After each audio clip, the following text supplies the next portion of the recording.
Nā e tiwi kia tahuri ake tātou ki te Ururoa Flevoli nai nei māngai o te ropu toranga pū Māori i te Waiariki. Me ona huatau e pānaki ngā kaupapa nui o te wā tēnā koe te Ururoa. Kia ora, te manahau.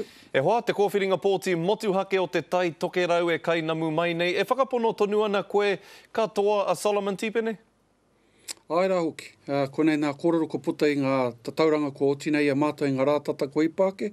I te tīmatanga mai o tēnei kaupapa, koe rā te whakapono, ka eke panuku, ka eke tangaroa, ka reno kia tau mai tētahi āhuatanga ki te ki i te he tā mātou whakatau. Engari ki te kore i e toa, hea te pānga o tērā ki a koutou o te ropu toranga pū Māori? Ka mutu tēnei kōwhiringa pōti a ngā rā whakatāe tū mai nei, me ki kua hui anō rā mātou ki te titiro ki te kōwhiringa pōti matua, me ona kōrero katoa, me ona whakaritenga, ki te whakatikatiki i a mātou mo tērā o ngā kaupapa.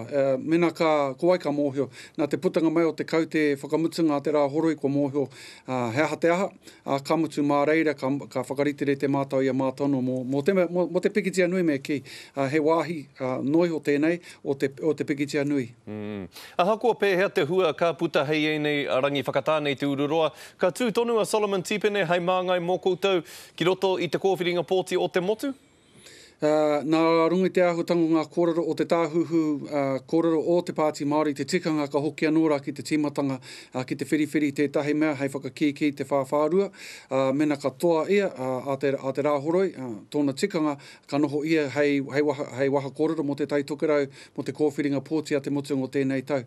Nei kore e eke ki te taumata, te tikanga ia ka hoki ki te tīmatanga, ka riro mā te Pāti Māori anō rā e toro ati te ringa ki te tai tokerau ki reira pātai te pātai, mena ka pēhe hoki, mena ko horomona, ko waiake, ka mutu koia te huarahi ka whai haeretia e mātou. Nō reira, ka reno koutou kia whakamana i a Solomon Tipene hei māngai mō koutou ki te kōwhiringa pōti o te motu.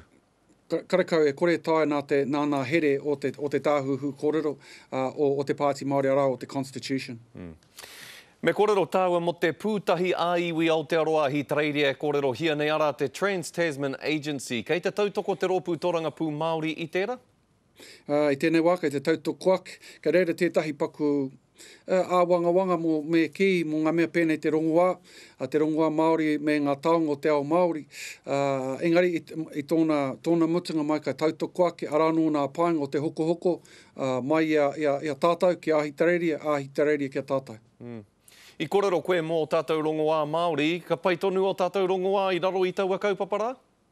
Ai rā hoki, i tēnei wā konei tētai take nui, kia mātou a koake nei ka puta te whakatau o te Tribunal o Waitangi mō Y262, arā mō te Flora and Fauna, ana kai reira tonu te here, me ki te paku a wangawanga kai raru te āhuatanga o te mātauranga Māori i roto i tērā whakawhitinga kōrero, i tērā kirimana me ki. Noi, engari, nā rungi ngā pakanga i ngā wiki me ngā marama ko hipake, kei te āhua pai tonu mātou ki te āhuatanga o te kirimana i tēnei wā, me te mōhio no hoki kei wahuake ngā mea pēnei te rongoā me watatau taonga me ki i ngā here o tērā kirimana. Me te horo whenua i te rāwhiti o te Waiariki i tēnei wiki te Ururoa, hea o hia kia kore ai a muri e hokia? Me pehe hoki. Ko ranginui e tūnei, ko papatuana koe takoto nei, ko ruau moko, ko rātau, ngātu o te ao, ka mahi wā rātau mahi. E kore tae te whakariterite mo era āhuatanga waitua, ko te pā pauri, ana ko tau mai te āhuatanga o mate ki runga i tētahi whānau. Ētahi whānau i ngā rātata ko hipake, i pērā no hoki mo te āhuatanga o te rū ki te waipaunamu. E kore tae te aha. Aha ko pēhea, ka mahi ngā atua i waratau mahi. Ko tā tātou, ko te whai, ko tā rātou e whakatau nei.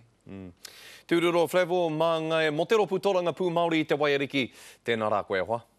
Kia ora hoa. Kia ora rā. Kau e wareware e te iwi ki te hia koutou ki te mātai haere i ngā nekeneke hanga me ngā mahi a ngā kaiwhakataitai matua i te kōwhiringa pōti motuhake o te tai tokerau, hono mai ki tā mātou whārangi i Purangi, mō ngā kōrero o te wā e pāna ki a rātou, me a rātou ake kōrero anō hoki e pāna ki ngā kaupapa nui o te wā.